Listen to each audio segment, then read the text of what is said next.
Hey, YouTube Rando here.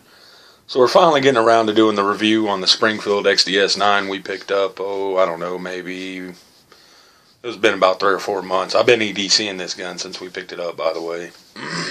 It's the Springfield XDS-9 3.3 subcompact. It's a single stack 9mm, dual spring with full length guide rod recoil system.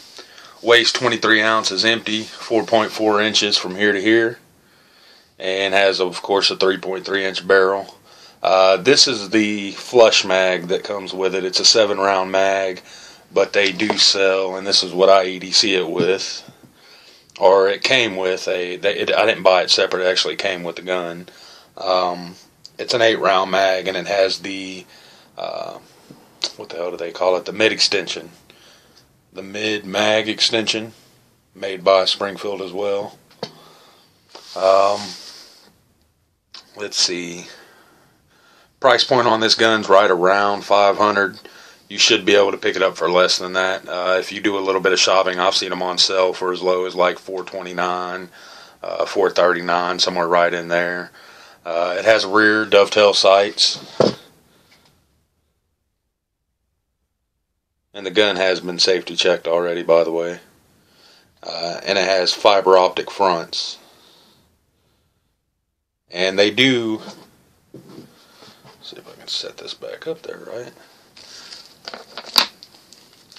They give you spare sights for the front. And they give them to you in red and green. So there's the red one, the green one's next to it. I believe the red's installed on it. Now, doing this review, I have to say right before I start telling you anything I think about the gun itself, these guns, the break-in period's right around 200 rounds. I've ran about half that through this gun, so I haven't even really broke it in yet. But I do have some, some thoughts on it. It does have a loaded chamber indicator on top, and a thumb recess on the handle here, which is nice. It comes with changeable back straps. I've got the bigger one on there. I've got bigger hands, but if you have smaller hands, you can use this flush mag with this back strap, and it makes the handle quite a bit smaller for you. Again, this is what I use right here. This one with the bigger. I've always called it a palm swell, but I guess it's called a back strap. It's very accurate for a subcompact. I haven't owned a lot of subcompacts, but I have owned a few, and I just find them that they're usually not as accurate as a full-size service pistol. So I've always carried a full-size pistol. I've never had a subcompact that I EDC. This is my very first one, so I don't have anything to compare it to when it comes to EDCing it, but I have shot quite a few. Has a back strap safety and trigger safety on it. There and there. There's no mechanical safety on this thing, or an actual safety on it anywhere. Again, it needs 200 rounds to break in. We're going to break it in, and we're going to do an update on that. Also, when you get the gun from the factory, it's over lubricated for some reason. Don't know why they do that. I guess for shipping purposes or whatever, because it's made in Croatia. So it's shipped to America, I guess imported here into the USA to Springfield Armory. So you're going to want to go ahead and take it apart. It's real easy to tear down too. We'll do a video on that one day. I need to do one on the DB380, which is really easy as well. So we're going to do this one too. Let's see, made in Croatia. Alright, that's enough with the specs anyway. There's some more stuff on there, but I'm not going to bore you with it. Yeah, so far I really like the gun, but I do have a problem with it.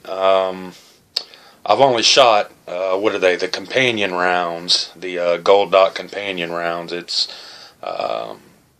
They go with the duty rounds that they sell, and it's made to give you the same feel as an actual duty round without the high price. So that's what I've been shooting out of it, and I've never had a problem out of it. Now, these are the bullets that I EDC with it. These are Hornady Critical Defense. That's what I carry in all my guns. Okay, and I always run a few rounds through it. Now, I only ran about, it was right around 20 rounds through it that were actually critical defense of what I carry. And it had a problem. I had a couple failure feeds. And after, I'm not a gun expert, so I brought it to my buddy who is a gunsmith for the past 30 years. He knows what he's doing. He took his little gauge and, drop checked the barrel. He checked the rounds and went through it. And what he found was, you see these critical defense. I don't know if the camera's going to pick it up or not, but it has them little slots on it. Whenever these rounds are inside this mag a certain way, it's catching on the feeding ramp. See if I can. Down in there, it's actually catching on that feeding ramp, and apparently I'm not the first person to have this problem with this gun with these rounds. He did a little bit of research and found out that quite a few people's had this problem with the critical defense inside these Springfields. Not all Springfields. It's the I believe it's the XDS they were referring to. I'm pretty sure. I didn't ask him, but he did tell me it wasn't all Springfields that have this problem, but it is the XDS, and there is certain things you can do. I think there's something, he said something about filing something down. Again, I'm not an expert. I'm going to take it to him and let him do all the work to it. I think we're going to go ahead and code it, because I did find that, and it's not going to pick it up, I'm sure. You see that little scuff on the back of the slide? There's a little one somewhere on the front of it as well. That's just from setting it down on the table. I need to get a good pad to bring with me when we go out to the range, because it is cement tables, and I need to bring a pad with me when I set my guns down on it. But I don't. I usually just bring my little range pack, and it's got my rounds and whatever gun I'm shooting, and that's it. I don't have a shooting pad and all that stuff. So I'll probably need to bring it with me, but the coating, it is a little scuffed up on it. I can tell you that it's not handled lightly, so it didn't just happen like that real easy or anything. But other than this, than my rounds not going through with it, and I did pick up some gold dot duty rounds that I'm going to carry in it until I get the modifications done to it to the feeding ramp. And I'm sure it may not be all XDS 9s. For all I know, I didn't talk to him really, get extensive about it. He just kind of did an overview and told me exactly what he figured out and told me how to remedy the problem. So I'm going to bring it to his shop whenever I get a chance, and he's going to fix it for me, so I can carry the rounds that I prefer to carry. It's either that, I can carry this with duty rounds, or I can go with either the P95 or the Glock 17 and carry the critical defense, which neither one of those guns have a problem shooting these rounds. So that's the only problem I've had out of the gun so far. That, and I don't like the flush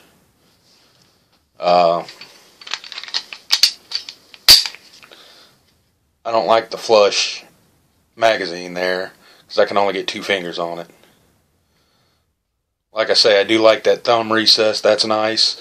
It's on both sides. That's nice. But I like it a whole lot better with the bigger back strap and the mag extension on it. You can see that's nearly the size of a full-size service pistol. It's a nice size handle to grip onto there, so I really like that extension. It really adds to the gun, makes it comfortable in the hand, all that good stuff. So again, I really don't have a lot to say on it until I carry it for a little bit longer and do the modifications to where it can actually shoot the rounds that I prefer to carry in it. And I'm going to go pick up a couple of boxes of it. I'll go ahead and drop $50 and run 50 rounds through it just to see how well it shoots with the Hornady Critical Defense after I get the mods done. And I'll find out exactly what he did to it, and I'll come to a video and let you guys know exactly what he did to it. But again, he told me it's something to do with these grooves, or maybe this lip right here. Something to do with the tip of this round and the feeding ramp inside the gun. And again, I will update you guys on that and let you know exactly what he's talking about there. I should have asked him more questions, but I was in a hurry. I needed to get out of there. So I just picked up the gun and left. And like I said, I'll bring it back. We'll do an update and let you guys know. That's going to be it for this one. Thanks for watching, YouTube.